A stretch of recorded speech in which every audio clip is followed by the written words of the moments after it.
Qala musannif Abu Hamid Hujjatul Islam Al-Ghazali rahimahullahu ta'ala wa nafa'ana bihi wa amaddana bi asrarihi wa afadha alaina min barakatihi wa ulumihi wa anwarihi wa nafahatihi fid dharain amin. Bismillahirrahmanirrahim. Fa in qila faqad wajabat az-zakatu wal gharamatu wan nafaqatu 'ala sibyani. Sungguh-sungguh wajib apa zakat, wal gharamatu dan membayar kerugian, wan nafaqatu dan nafaqah 'ala sibyani atas anak-anak kecil. Di atas dikatakan bahwa mahkum alaih yakni mukallaf syaratnya harus punya akal yang sempurna. Ada pertanyaan, tapi kenapa anak kecil itu wajib zakat?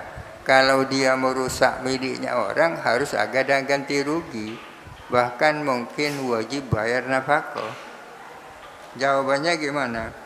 Kunna kita menjawab, laisa dzalika minat taklifi fi syai'in. Itu sama sekali bukan taklif. Yang bermakna sama sekali ya fi syai'in itu. Adapun itu sama sekali bukan taklif. Yastahilu at-taklifu bi fi'lil ghairi, karena mustahil mentaklif orang dengan perbuatan orang lain. Yang ditaklif itu bukan sobinya tapi walinya kan. Kalau anak kecil punya harta 1 nisab, hartanya kan wajib dizakati. Yang ditaklif itu walinya. Kalau ada anak kecil merusak sepedanya orang, harus ada ganti rugi.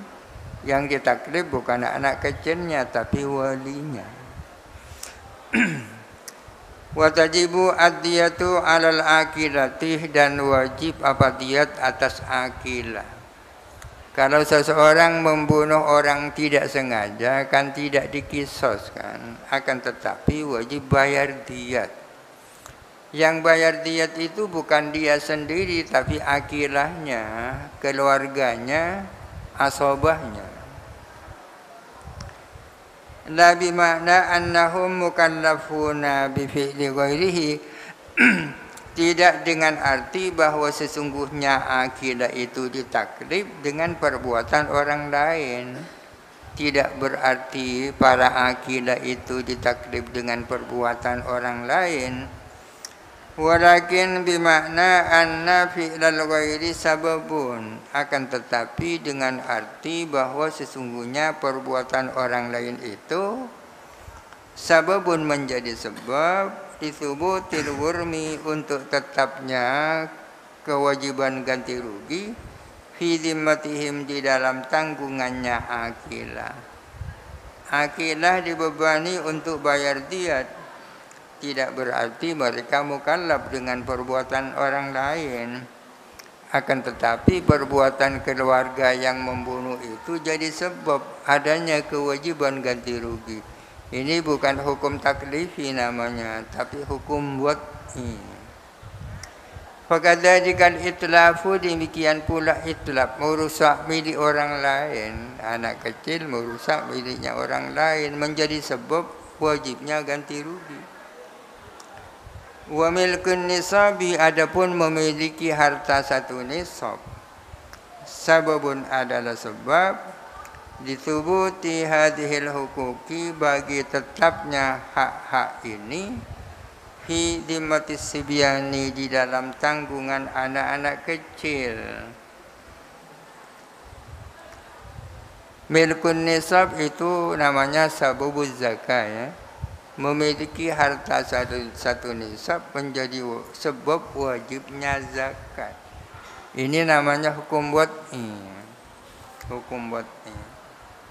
Bimakna annahu, dengan arti bahwa sesungguhnya milkun nisab sababun adalah menjadi sebab dikhitabil wali, bagi dikhitabinya wali, bagi dipesaninya wali bil adai untuk menunaikan ganti rugi, untuk menunaikan zakat fil hali seketika, wasababun dan menjadi sebab dikhitabis sabiyyi bagi dikhitabinya anak kecil ba'dal wuluwi setelah balik.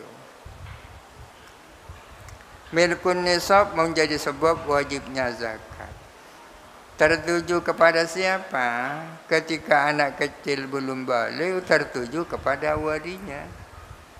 Setelah anak itu jadi balik, tertuju kepada anak itu sendiri. Wadzalika ghairu muhalin, itu tidak mustahil. Itu kan tidak mustahil kan. Innamal muhalu, hanya saja adapun yang mustahil, an yuqala liman la yafhamu, ialah kalau dikatakan kepada orang yang tak paham, dikatakan ifham, itu yang mustahil. Orang yang tak paham dibilang ifham, fahamlah kamu.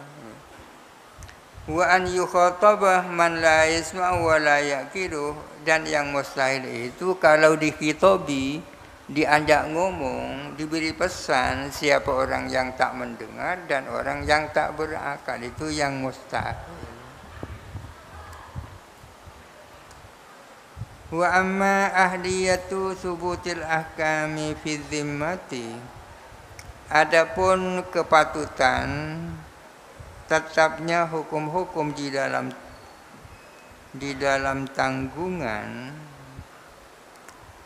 famustafadun, maka itu diperoleh dari mana? Minal insaniyati, dari sifat kemanusiaan. Allati insaniyah, biha yang dengan lati, yasta'iddu punya kesiapan siapa manusia, punya kesiapan di qabuli quwwatil akli, untuk menerima potensi akal. Alladzi akal, bihi yang dengan alladzi, fahima faham siapa orang, at-taklifa kepada taklif, faham siapa anak kecil, siapa orang ya, sebelum tamis, bahkan sebelum keluar, fi sanil hali, di dalam keadaan yang kedua, dalam kondisi yang kedua. Kondisi sekarang ini kondisi yang pertama namanya. Ketika belum jadi manusia sempurna, ini namanya kondisi pertama. Setelah nanti menginjak perkembangan berikutnya, kondisi yang kedua.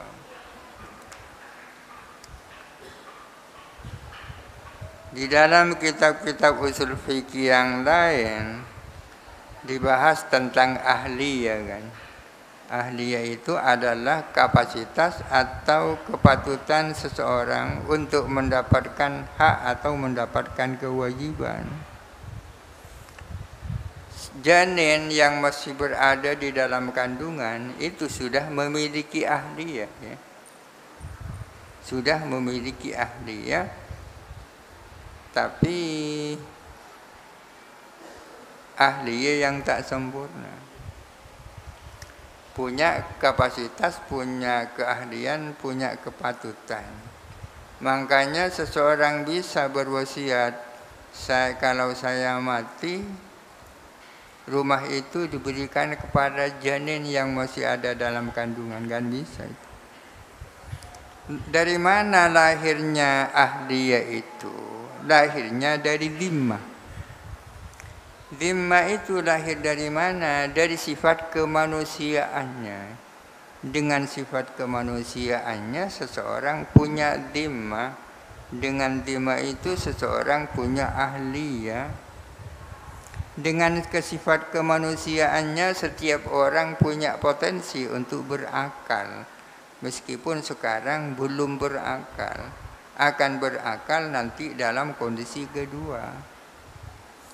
Hatta innal bahimata, sehingga bahwa sesungguhnya hewan, lamma lam takun, ketika tidak ada apa hewan, lamma lam takun, ketika tidak ada, laha ialah bagi bahima, ahliyatu fahmil khitabi, apa keahlian, kepatutan untuk memahami pesan, bil fi'li secara real, wala bil quwati, dan juga tidak secara potensial.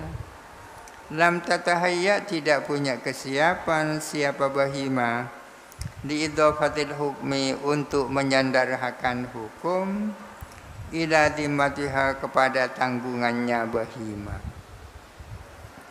Anak kecil misalnya masih berusia 1 tahun, itu kan sama dengan kambing ya, sama-sama tidak punya akal.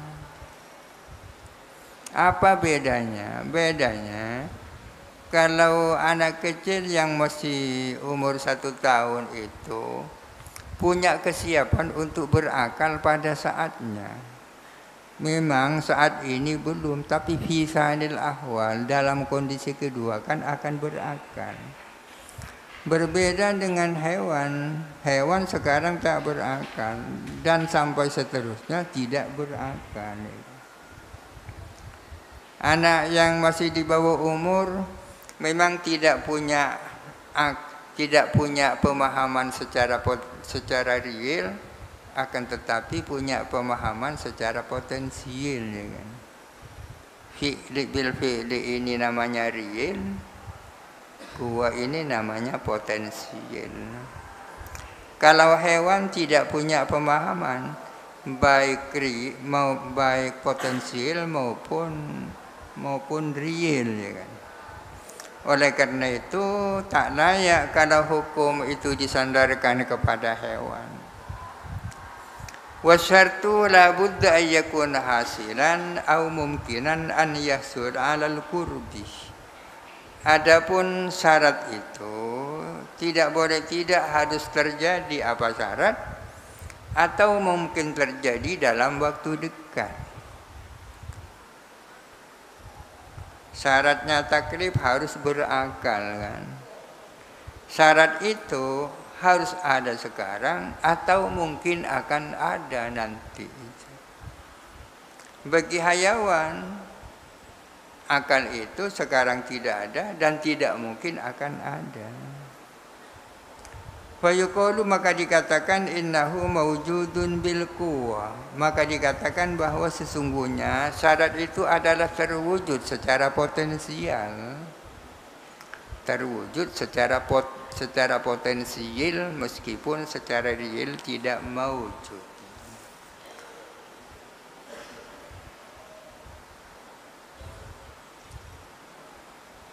Orang merokok itu membahayakan apa tidak?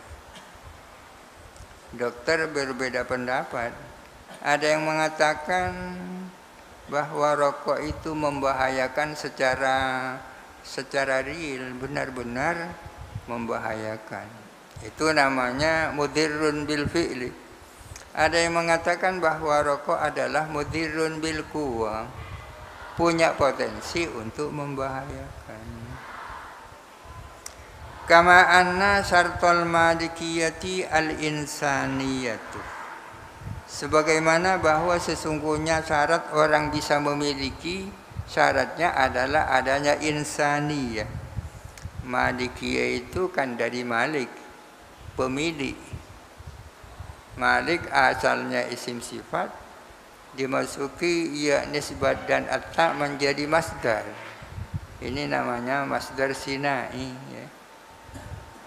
Kama anna syartan malikiyati, sebagaimana bahwa syarat orang bisa jadi pemilik al-insaniyatu adalah adanya sifat kemanusiaan.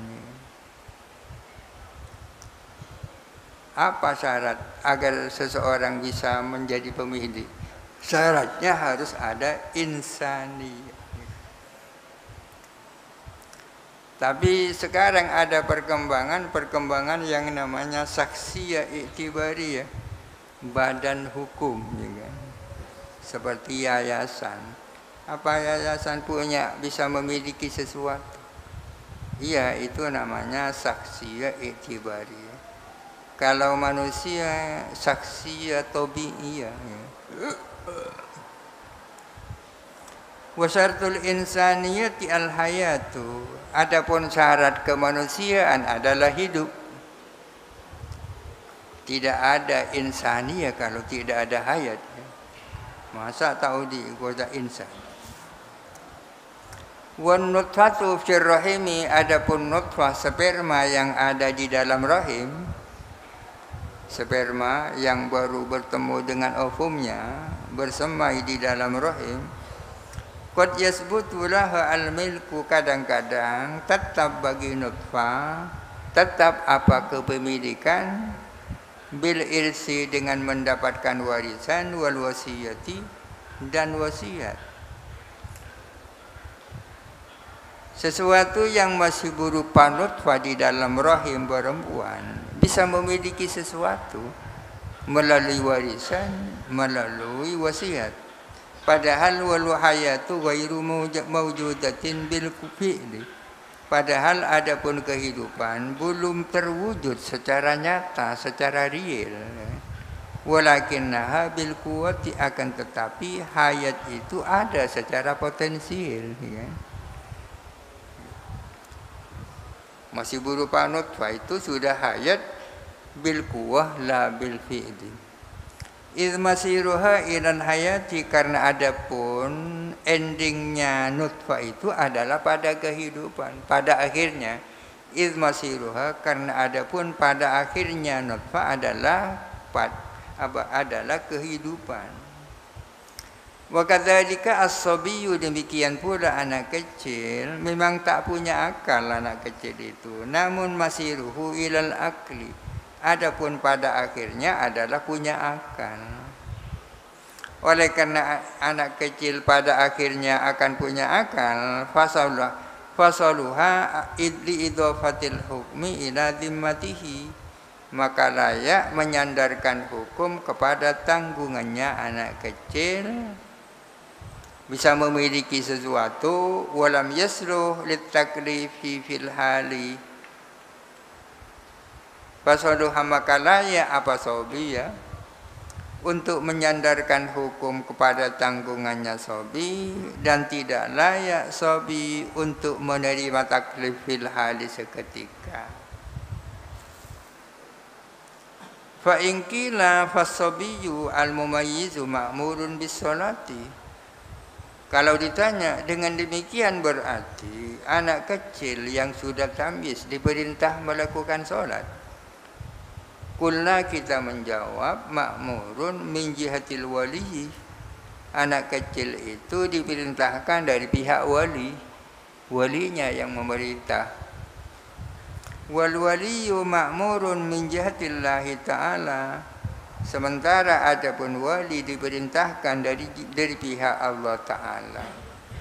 Allah Ta'ala memerintahkan wali agar supaya wali memerintahkan anaknya yang sudah tamyiz. Perintah terhadap anak kecil yang sudah tamyiz datang dari wali. Sementara perintah wali agar supaya memerintah datang dari Allah. Idh qala alaihi salamu, di mana Kanjeng Nabi bersabda, muruhum bis sholati wa hum abna'u sab'in wadribuhum 'alaiha wa hum abna'u ashrin. Muruhum, perintahkanlah mereka anak-anakmu bis sholati, dengan sholat. Ini perintah Allah kepada para wali. Perintahkanlah anak-anakmu agar melakukan sholat, wahum abna'u sab'in, ketika adapun mereka berusia 7 tahun. Wadribuhum, dan pukullah mereka, 'alaiha, atas meninggalkan sholat, wahum abna'u ashrin, sementara mereka berusia 10 tahun. Allah Ta'ala memerintahkan kepada orang tua agar supaya orang tua memerintahkan anaknya melakukan sholat.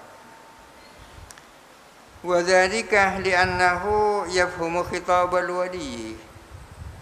Adapun hal itu karena sesungguhnya anak yang sudah tamyiz itu kan dapat memahami khitabnya wali kan.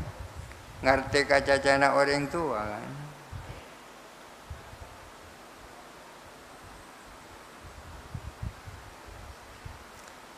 Karena anak kecil itu faham kepada khitabnya wali, wa yakhafu darbahu, dan takut kepada pukulannya wali. Belum takut kepada neraka ya kan, takut ke apa nah. Ya. Fasara ahlan lahu, maka menjadi siapa anak kecil yang sudah tamyiz, ahlan lahu adalah punya kapasitas, punya kepatutan untuk menerima khitabnya wali ya. Tapi wala yafhamu khitab syar'i, dia tidak faham kepada khitabnya syar'i. Kepada khitabnya Allah tak faham, tapi kepada khitabnya bapaknya faham. Idla ya'rifu syari'a, karena anak kecil yang sudah tamyiz belum kenal syari'. Wala yakhafu iqabahu, dan tidak takut anak kecil akan siksanya syari'. Idra yafhumu al-akhiratah, karena anak kecil tidak faham akhirat.